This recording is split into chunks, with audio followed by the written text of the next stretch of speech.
Is Bryan Kohberger receiving special treatment? Some people think so. We have a Kaitlin Armstrong trial update. Sam Bankman Freid's parents visit him post-trial. Does Colorado have a DNA analyst problem like the Massachusetts crime lab scandal, which led authorities to dismiss tens of thousands of drug cases and convictions? And then finally, our dumb criminal of the day. Let's talk about it.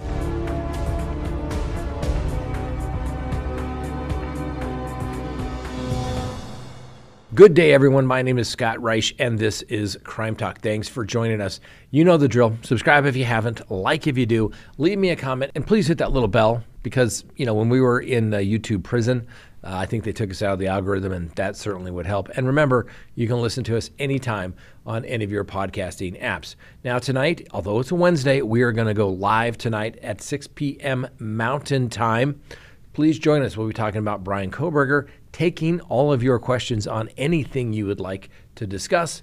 And so please join us, and our Patreon show will follow that as well. All right. So as we approach the one-year anniversary of the Moscow, Idaho slayings, that will certainly be a topic of conversation regarding Bryan Kohberger. All right, let's go ahead and open the record for November 8th of 2023.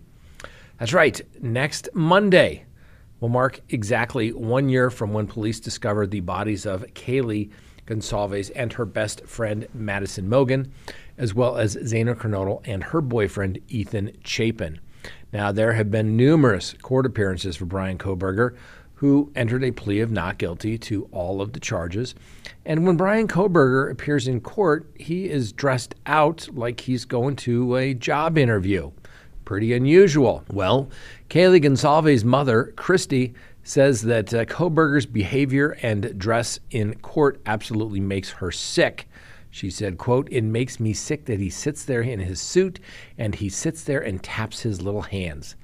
She also noted that she's a little shocked and disgusted that Kohberger is not in handcuffs or shackles when he goes to court, or he's not in his little orange suit. Now, Kohberger initially attended hearings in a traditional orange jumpsuit, but shortly after that, he began wearing a suit and tie to all of the court appearances.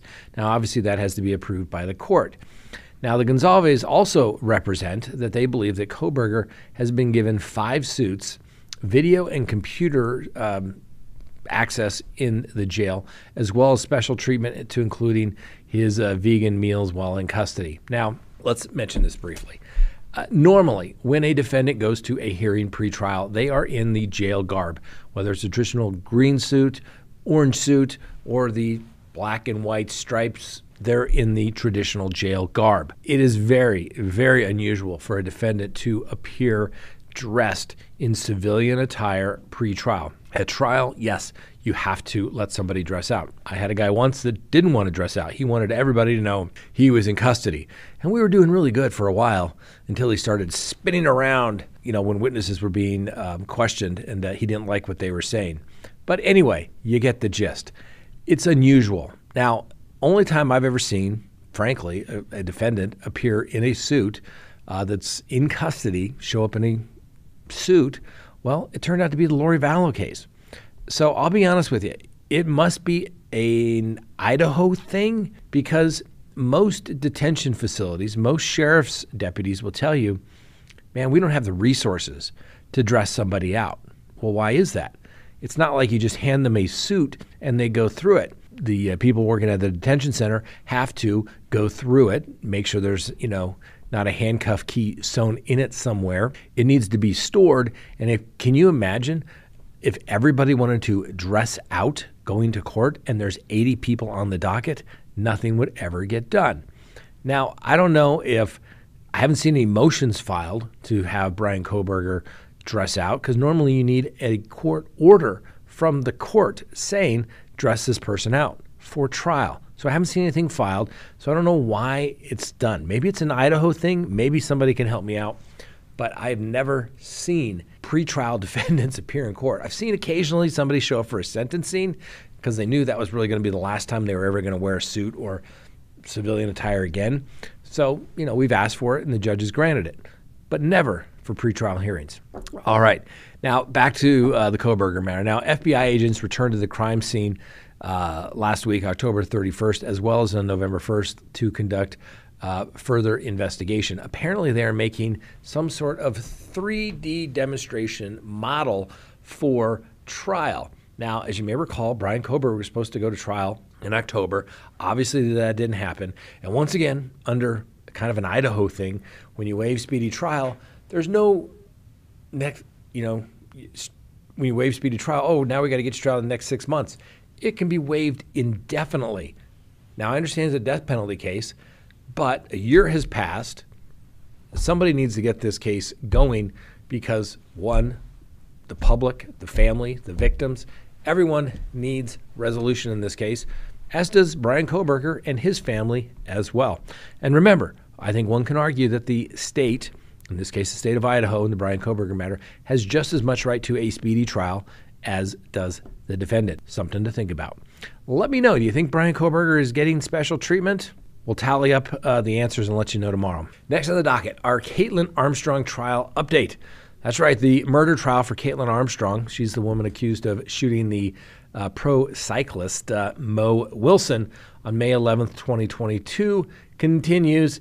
And today, the district attorney showed video footage of the victim from hours before she was killed.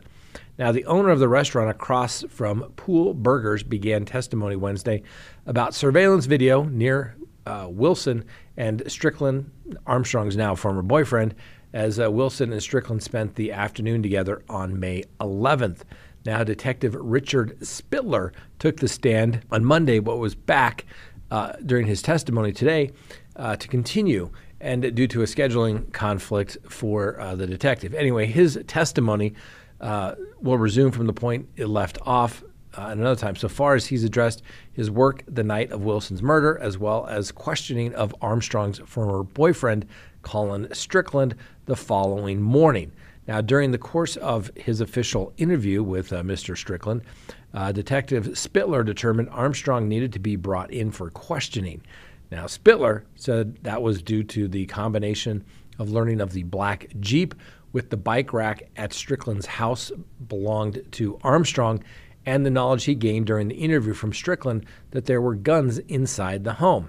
The state also put up several surveillance videos that showed what prosecutors say is the Jeep near the murder scene in East Austin. One of the defense's main arguments during opening statement was the notion that none of the videos capture Armstrong herself, just the car. So, like I said, Spittler resumed his testimony Wednesday. He also addressed ballistics, GPS, DNA, and electronic evidence he said he used in his investigation into Miss Armstrong. Now, Miss Armstrong's DNA was actually found on Miss Wilson's bicycle that was taken from the apartment and put into the bushes nearby.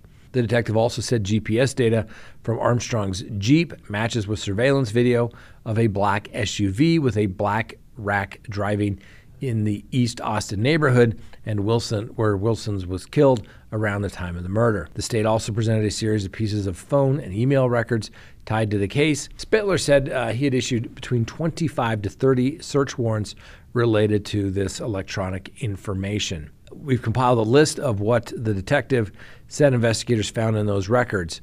They found a recently deleted note from Armstrong's Notes mobile application with the address of 1704 Maple Avenue.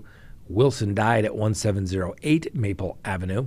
A Google subscriber information from Armstrong's records indicating the creation of a new email address days after Wilson's murder, as well as emails that were sent. There was an Uber receipt from Armstrong from the home to the Austin Bergstrom International Airport, a Southwest Airlines itinerary email with Kaitlin Armstrong's trip written in the subject line, an email about a prepaid Visa card addressed to Kaitlin, reservations from a flight from Newark to Costa Rica with traveler information listed as Christy Armstrong, and Armstrong's sister's full name is Christine.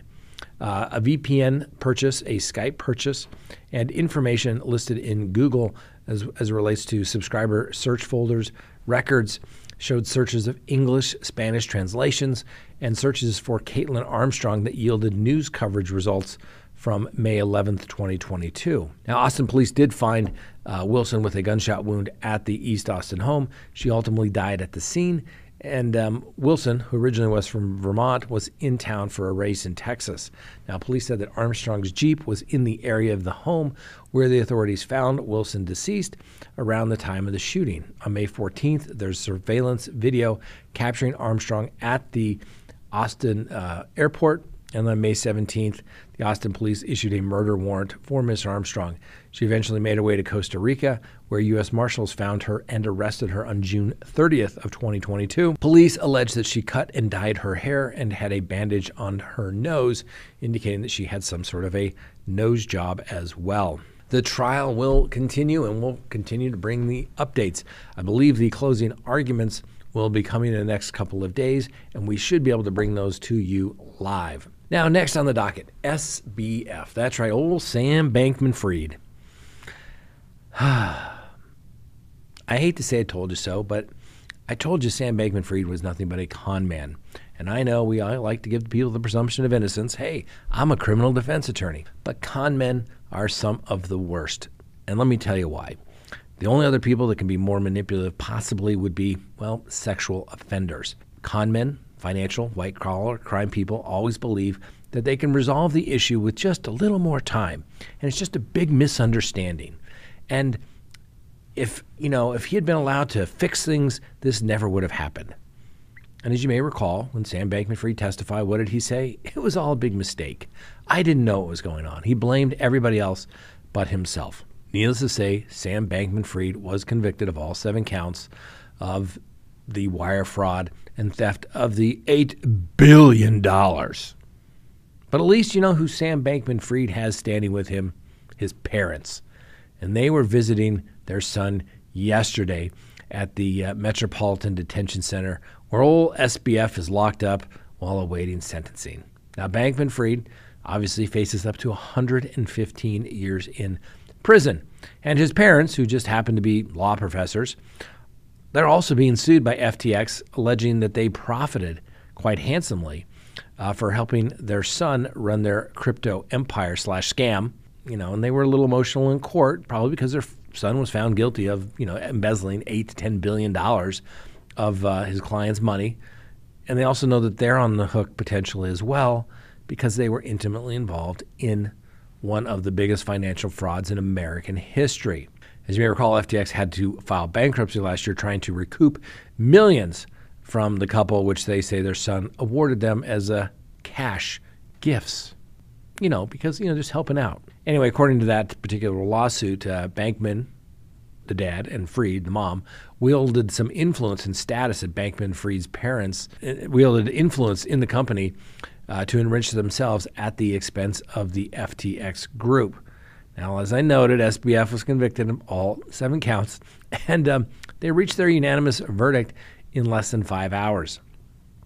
Now, let me tell you why. I have done some long trials, 3 weeks, 4 weeks. I think the longest I had was a 4-week trial, and it was a guilty verdict in 28 minutes. Because after that long of time, the jury has a complete time to think about it. They go in there and they say, anybody think he's innocent or guilty? And they decide rather quickly. It's the shorter trials where they think maybe we should have known much, but when it's a long trial, it's usually so thorough, the jury has made up their mind, even though they're not supposed to until they hear all the evidence in the case. But once they do, well, and it doesn't take long. What else is also notable is it goes to another point that I have. Instead of looking at all the evidence and holding the government to their burden of proof, when the defendant testifies, it comes down to, did we like him? Now, I wasn't in the courtroom, but a lot of people that were, and I was watching a lot of real-time stuff on it, said that Mr. Sam Bankman Freid did not present well at trial. Frankly, did not think he did. I think he convicted himself by his testimony. And also, when you get up there and they completely reject the testimony, sometimes a judge will punish you, in the sense in federal court, by going to trial because you don't get your acceptance of responsibility points. But they're not going to really hammer you for making the government prove their case. It's your constitutional right. But when you get up and you basically lie, as the court noted, Mr. Sam Bankman Freid had some interesting answers, he's going to get whacked. Do I think he's going to get 115 years? No, but I think he's going to get whacked pretty big. Now, Mr. Sam Bankman-Fried's attorney states that he maintains his innocence and he will continue to fight the charges vigorously against him. His sentencing is now set for March of next year. Obviously, we'll continue to bring you updates as they develop on old SBF, and we'll see what kind of sentence he ultimately gets. Next, does Colorado have a DNA analyst problem like they did in Massachusetts? Remember that? Remember they had that lone analyst that was analyzing drugs, maybe using a little bit, not testing stuff? Yes. Irregularities in their procedures. Tens of thousands of cases were dismissed because of her involvement in all those cases. Well, guess what? We don't know for sure. We're not accusing of anybody of doing anything wrong, but a longtime DNA scientist here in Colorado is facing a criminal investigation over anomalies in her lab work. And guess what? She has testified in court as an expert at least 500 times, including in some of the state's most high-profile cases. In at least 370 of those cases, she testified as an expert in forensic DNA. So yesterday, the district attorneys across the state were beginning the process of trying to figure out which of the cases that Yvonne Missy Woods had worked on and testified during her 29 years at the Colorado Bureau of Investigation. And in full disclosure, I've had cases where Miss Woods has testified as it relates to DNA in some of my cases. I am certainly going to be very interested in seeing what the result of this potential criminal investigation may lead. So what happened? Apparently, the CBI, the Colorado Bureau of Investigation, acknowledged the discovery of problems with some of her work and announced that she was no longer employed there and was subject to both internal and criminal investigations. Now, an attorney for Ms. Woods said that she has been a loyal, dedicated, and well-respected forensic scientist within the Colorado Bureau of Investigation for close to 30 years, and that she would continue to cooperate in the inquiry. Now, the scope of the allegations about her work has not been disclosed as of yet, and it's not clear if she's actually going to face any charges. Even as that remains unknown, the challenge to her credentials could lead to calls for a review of an untold number of cases she worked on during her career that began with DNA in its infancy. And obviously it grew in stature as genetic work became even more sensitive and precise. Well, for example, two of Colorado's most notorious murder cases, the January 1984 hammer killing of Patricia Smith in Lakewood and Bruce and Deborah Bennett and their daughter Melissa in Aurora. Yep, she worked on them. By 1998, investigators in the Bennett case were consulting with Miss Woods about new forensic testing that might move the investigation forward. In 1999, her testing revealed previously unseen semen on a comforter and a piece of carpeting from beneath Melissa Bennett's body. In 2009, her testing revealed for the first time the DNA from the carpeting beneath Patricia Smith's body matched genetic material found at the Bennett's crime scene. In 2018, after a DNA hit identified Alex Christopher Ewing as a suspect in those two cases, it was Miss Woods who conducted the tests that confirmed his genetic profile matched the one found at the two crime scenes. She testified in both of his trials, and Mr. Ewing was convicted in both and is serving consecutive life sentences. Now, I don't know where this is going. I really don't. My interaction with Miss Woods has always been very polite, very professional, and if something were to be amiss, it certainly wasn't anything obvious that anyone obviously picked up for the last 29 years.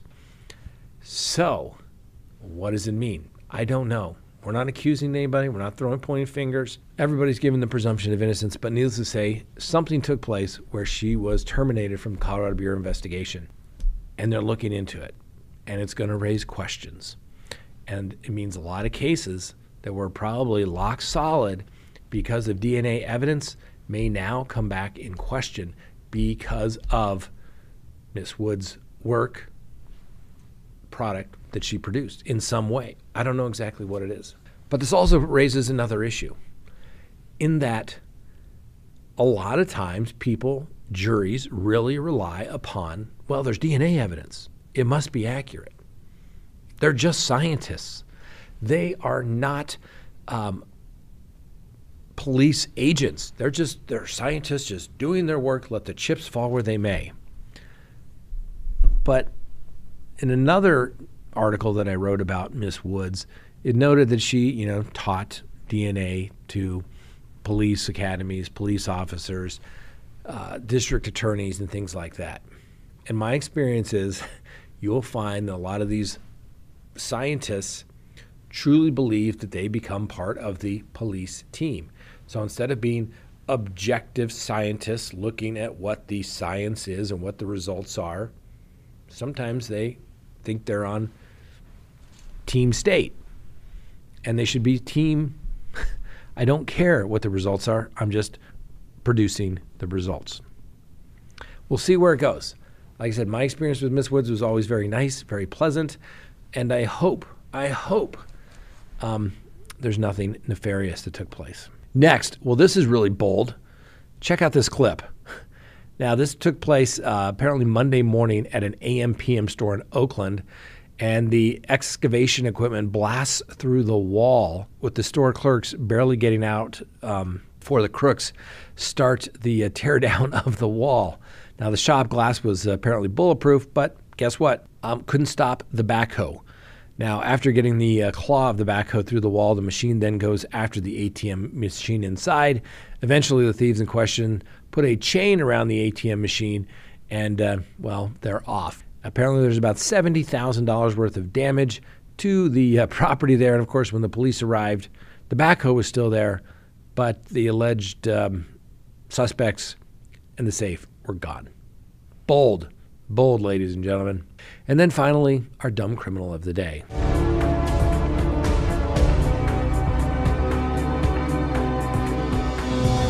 Now, a 41-year-old thief in Maine by the name of Kevin Gray apparently ordered a Uber to a local TJ Maxx shop. And, those Uber drivers sometimes can be very talkative. So he was blabbing to the driver about how he was going to, rob the place. So the Uber driver, dropped him off and called the police. The police identified the passenger as Mr. Gray, and in addition to being a suspect in a crime committed the previous day, they saw that he had warrants for his arrest as well. When they saw him exit the TJ Maxx and approached him, there was a small foot chase, but they caught him and he was arrested.